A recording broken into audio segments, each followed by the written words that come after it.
hip dysplasia, labrum tears, SI joint dysfunction, and pudendal nerve entrapment, which should be fixed first.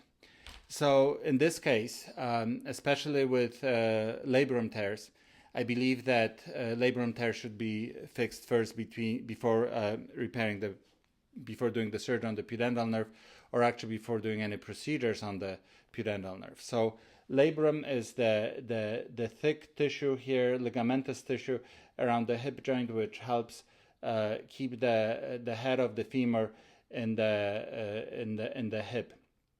And when there is a tear in the labrum, especially if it's a significant tear, the area may become unstable, and then the muscles such as piriformis muscle here, or more importantly obturator internus muscle, they have to stabilize the joint. So they actually become tight or spastic, and they try to stabilize the joint.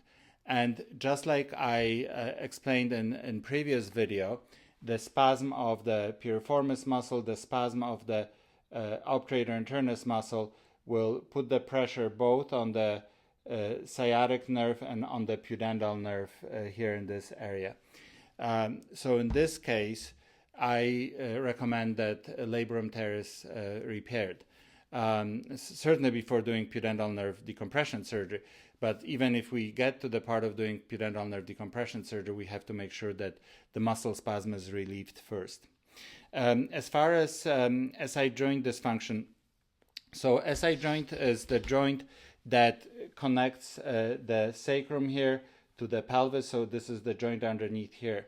And in some patients, especially patients with collagen weakness, when those ligaments are weak, the joint may become unstable. And then the muscles in the pelvis will work, again, they will tighten to try to stabilize that joint.